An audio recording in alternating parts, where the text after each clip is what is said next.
Assalamualaikum warahmatullahi wabarakatuh. Jumpa lagi bersama saya Fitri Junita Sari, NIM 1811310023. Baik, pada kali ini kita akan membahas mengenai tentang pers, yang mana ada 5 topik pembahasan. Yang pertama yaitu pengertian pers, yang kedua misi pers, yang ketiga ada sifat pers, dan yang keempat itu ada pers sebagai kegiatan bisnis. Sedangkan yang kelima adalah percetakan pers. Pertama, pembahasan kita tentang pers yaitu pers merupakan sebuah lembaga yang bisa berperan seperti mitra kerja atau menjadi lawan. Menurut leksikon komunikasi, pers ialah usaha percetakan atau penerbitan, usaha pengumpulan dan penyiaran berita. Penyiaran atau pengumpulan berita ini melalui surat kabar, majalah, radio, dan televisi. Sedangkan istilah pers berasal dari bahasa Inggris karena proses produksinya memakai tekanan.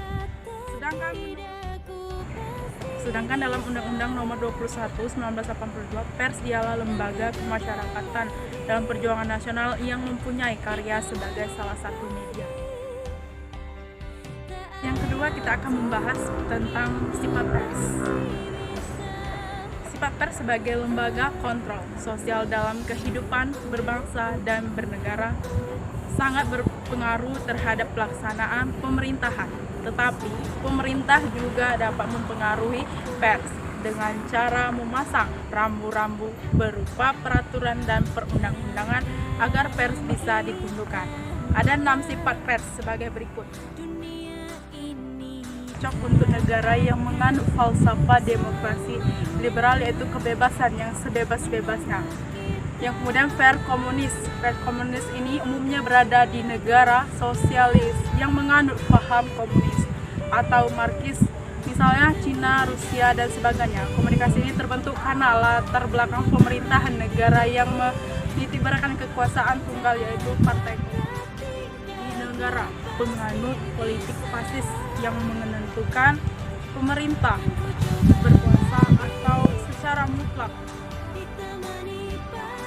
Istilah pers ini bebas dan bertanggung jawab adalah semula merupakan slogan dari negara barat yang menginginkan kebebasan, dan pers juga ditanggungjawabkan kepada kehidupan dan masyarakat. Namun beda negara maka beda juga kebebasan persnya. Selanjutnya yaitu pers pembangunan. Istilah ini pertama kali muncul karena jurnalis yang tinggal di negara-negara barat atau negara yang berkembang, namun serta-merta negara mereka juga akan tidak melaksanakan yang sama. Namun beda juga negara akan beda juga arah dan cara tujuan pembangunan. Kita akan membahas tentang misi pers. Misi pers sebagai lembaga kemasyarakatan yang bergerak di bidang pengumpulan dan penyebaran informasi mempunyai 2 misi, yaitu ikut mencerdaskan masyarakat, menegakkan keadilan. Mengingat masyarakat bersifat majemuk dan heterogen, serta tata nilai yang berlaku di masyarakat selalu berbeda. Sebagai media massa yang berada di tengah-tengah masyarakat, pers harus mengutamakan kepentingan umum daripada kepentingan dirinya sendiri. Untuk itu, pers harus mampu menjaga dan menjalin hubungan di tengah lembaga-lembaga masyarakat.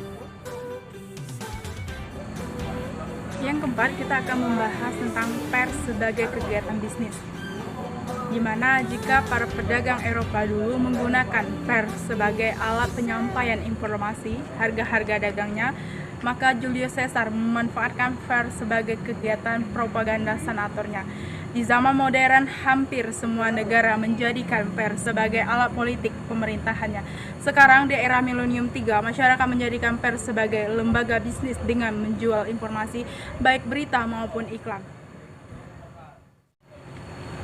Baik, yang kelima kita akan membahas tentang percetakan pers, di mana istilah percetakan pers banyak yang menyebutkan dengan media massa cetak. Sebut ini sebenarnya juga termasuk media elektronik seperti radio, televisi, film, internet, dan sebagainya. Jadi sebutan media massa cetak dengan penerbitan pers artinya sebuah perusahaan yang dilakukan dengan mencetak. Demikianlah pembahasan materi kali ini. Saya ucapkan terima kasih dan saya akhiri. Wassalamualaikum warahmatullahi wabarakatuh.